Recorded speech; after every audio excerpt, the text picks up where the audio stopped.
Halo semua, saya mendapat komentar dari pengunjung yang memiliki cacat fisik sejak lahir. Dia bertanya, kenapa Tuhan berkata bahwa orang cacat tidak kudus dan tidak boleh membawa persembahan. Jadi pada video ini, saya memutuskan untuk memberikan kabar baik untuk teman-teman yang menderita berbagai kesusahan, sakit penyakit, dan putus asa. Oke, kita mulai aja ya.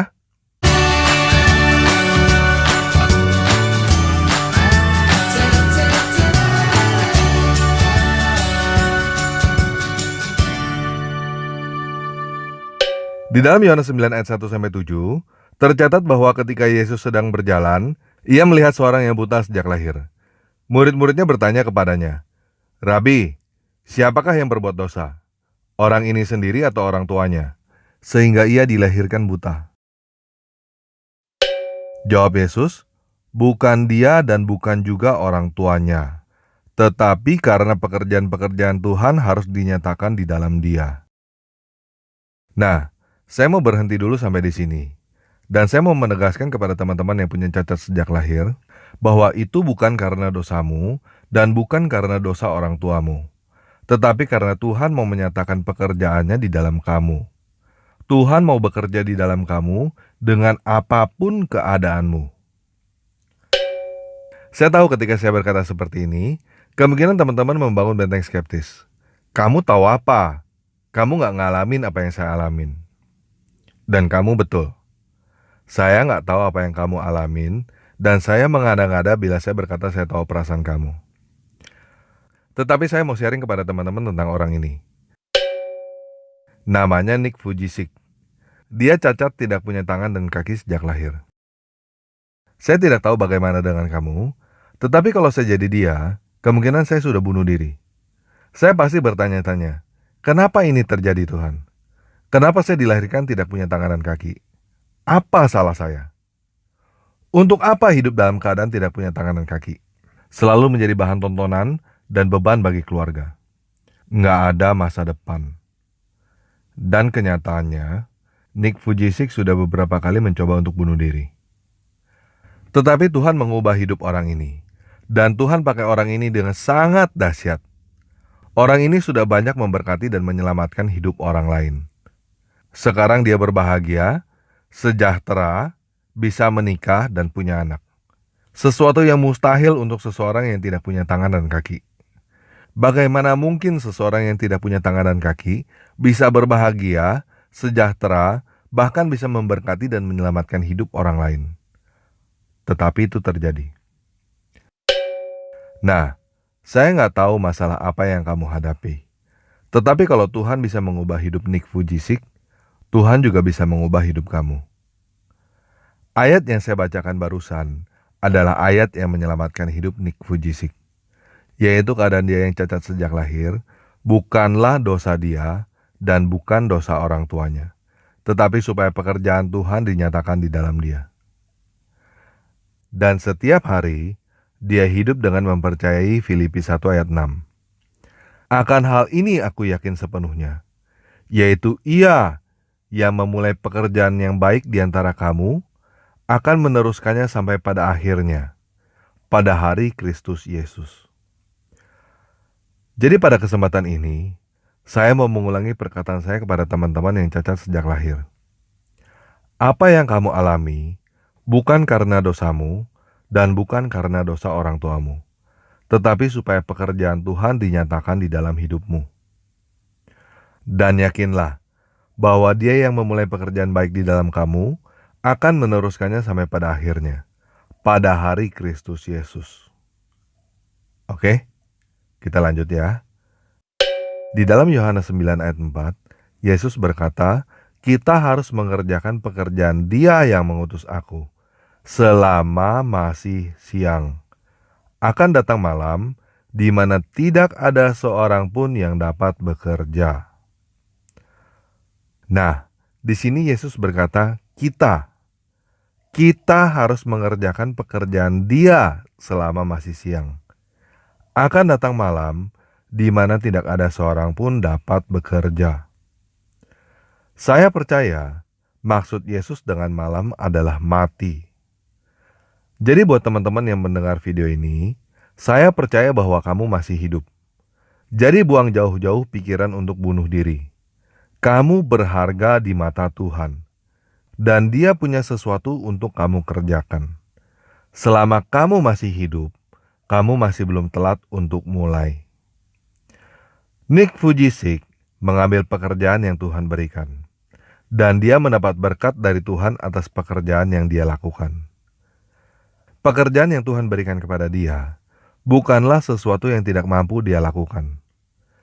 Begitu juga pekerjaan yang Tuhan mau kamu lakukan. Pekerjaan itu bukanlah pekerjaan yang di luar kemampuan kamu.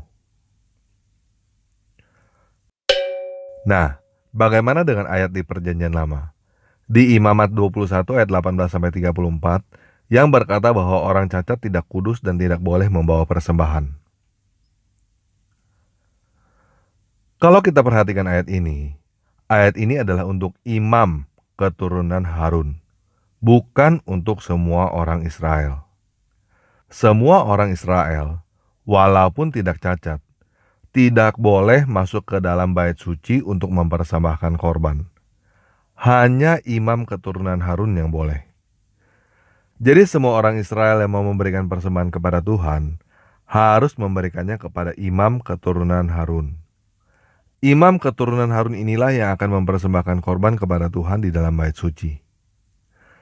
Dan sekarang ini kita mempunyai imam agung Yesus Kristus yang sudah mempersembahkan korban anak domba yang sempurna. Korban penebusan dosa untuk semua orang, sekali untuk selamanya, yaitu dirinya sendiri. Sehingga kita tidak perlu lagi untuk mempersembahkan korban. Dan oleh karena itu, saya ingin menyampaikan kepada kamu apa yang pertama kali Yesus katakan kepada orang-orang yang akan Dia sembuhkan. Dosamu sudah diampuni, dan jangan berbuat dosa lagi. Yesaya 1 ayat 18 berkata, sekalipun dosamu merah seperti kirmizi, akan menjadi putih seperti salju. Dan Mazmur 103 ayat 12 berkata, sejauh timur dari barat, sedemikianlah dijauhkannya dari kamu pelanggaran kamu. Jadi saya mau menjelaskan kepada kamu begini. Yesus nggak nanya dosa apa yang kamu lakukan. Dia nggak mau tahu dosa apa yang telah kamu lakukan. Kamu lebih berharga daripada dosa-dosamu. Kamu sudah diampuni. Dan jangan berbuat dosa lagi. Oke, kita lanjut ya. Yohanes 9 ayat 5. Yesus berkata, selama aku di dalam dunia, akulah terang dunia. Setelah ia mengatakan semuanya itu, ia meludah ke tanah dan mengaduk ludahnya itu dengan tanah, lalu mengoleskannya pada mata orang buta tadi dan berkata kepadanya, pergilah, basuhlah dirimu dalam kolam Siloam. Siloam artinya yang diutus. Maka pergilah orang itu. Ia membasuh dirinya, lalu kembali dengan matanya sudah melek. Nah, jadi pada akhir cerita itu, orang yang buta sejak lahir itu sembuh. Kalau kamu bertanya kepada saya, apakah mujizat penyembuhan dari Yesus masih ada sampai sekarang? Saya akan menjawab, masih. Saya percaya kuasa mujizat penyembuhan di dalam nama Yesus masih ada. Pertanyaannya adalah, apakah kamu percaya?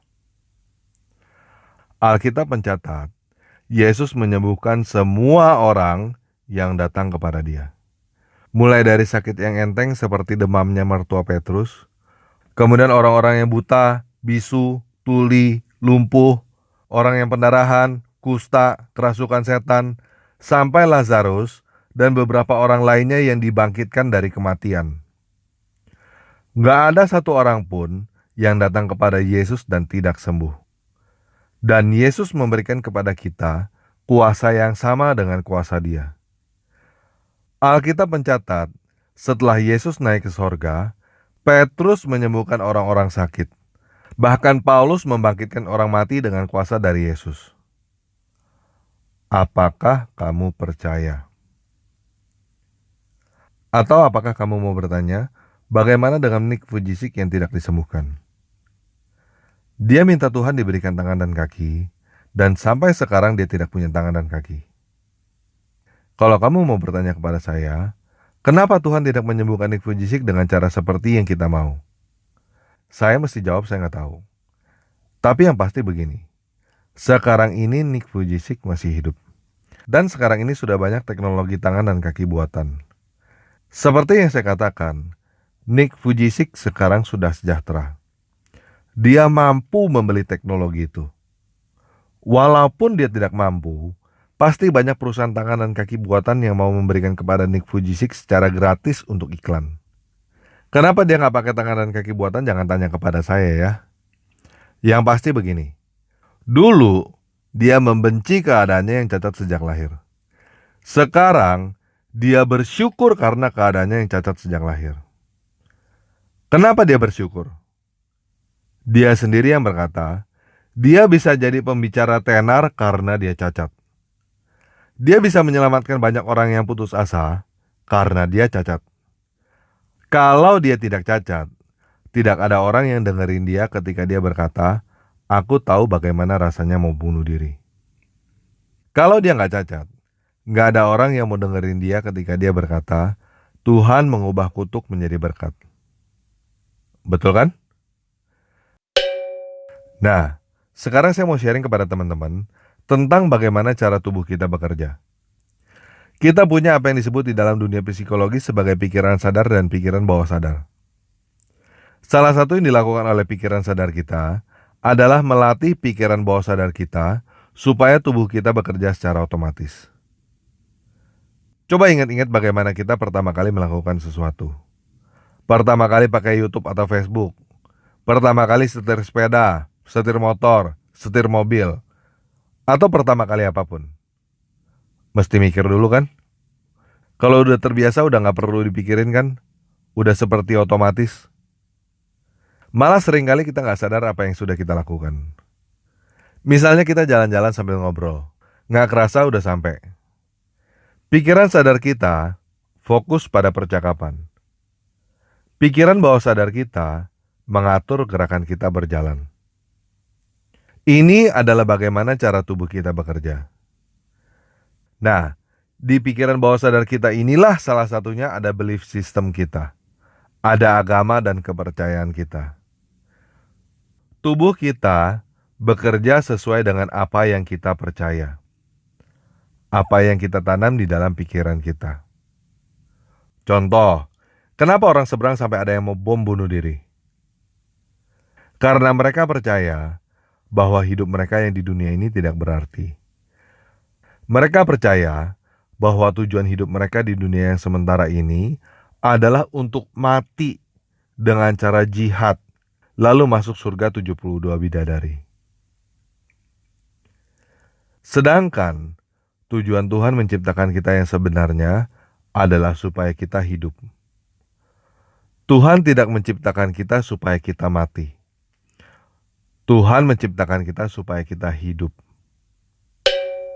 Banyak penyakit yang terjadi karena pikiran bawah sadar ini. Banyak orang yang gagal dalam hidupnya juga karena pikiran bawah sadar ini.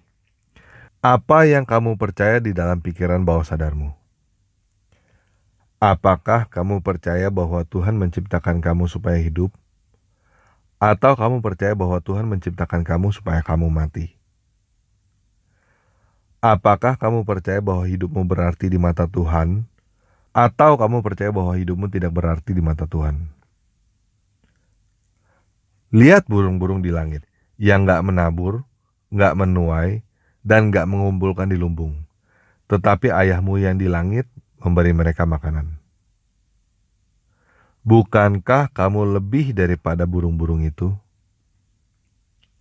Coba lihat Nick Vujicic. Kalau Tuhan mengasihi Nick Vujicic, bukankah Dia juga mengasihi kamu? Kalau hidup Nick Vujicic berharga di mata Tuhan, bukankah hidupmu juga berharga di mata Tuhan? Kalau Tuhan sanggup memberkati Nick dan membuat Nick menjadi berkat bagi banyak orang, bukankah Tuhan juga sanggup memberkati kamu dan membuat kamu menjadi berkat bagi banyak orang? Apa yang kamu percaya?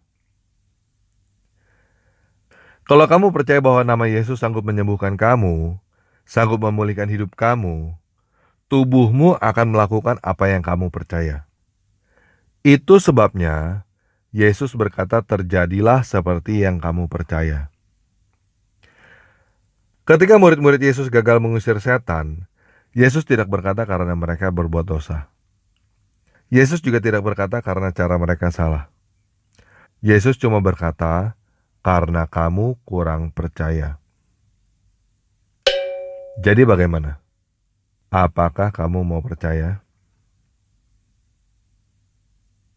Kalau kamu mau percaya, ingat ini baik-baik ya. Dosamu sudah diampuni. Kesalahanmu sudah tidak diperhitungkan. Jadi, sekarang ini kamu ampuni semua orang yang bersalah kepada kamu. Apapun kesalahan mereka, tidak usah kamu perhitungkan lagi. Bebaskan dirimu dari perasaan bersalah dan bebaskan dirimu dari perasaan dendam. Kamu sudah bebas. Dan sekarang, di dalam nama Yesus, aku memerintahkan supaya semua roh jahat dan semua semangat kotor yang ada di dalam kamu untuk pergi meninggalkan kamu. Kalau kamu percaya, bangunlah dan berjalanlah. Bukalah matamu dan lihatlah. Bukalah telingamu dan dengarlah. Bukalah mulutmu dan bicaralah. Angkatlah tanganmu dan pujilah Tuhan. Kalau kamu tahu Tuhan menyuruhmu mendoakan seseorang, jangan takut. Tumpangkan tanganmu ke atas orang sakit dan doakan mereka di dalam nama Yesus. Orang itu sembuh atau tidak sembuh, itu bukan urusanmu. Urusanmu adalah tumpangkan tanganmu ke atas orang sakit dan doakan mereka di dalam nama Yesus.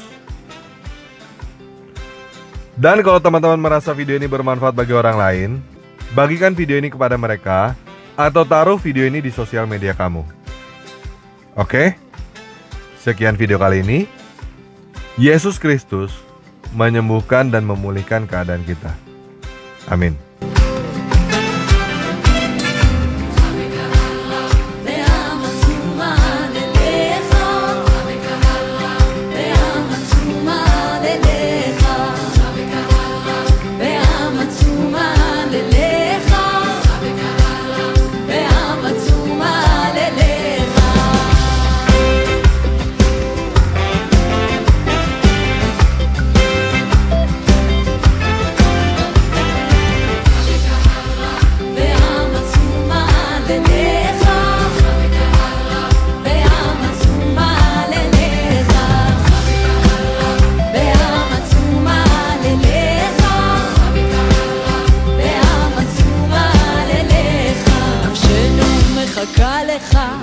ליום שבו נראה אותך בלב אחד כל גוי כל עם יכיר אותי משיח בא שמחת שגם לא כער כל הבריאה תשיר עליהם מכל אומה עם ולשון נקרא בכל הניצחון אותך בקהל רב בעם עצומה ללך אותך בקהל רב בעם עצומה ללך אותך בקהל רב בעם עצומה ללך אותך בקהל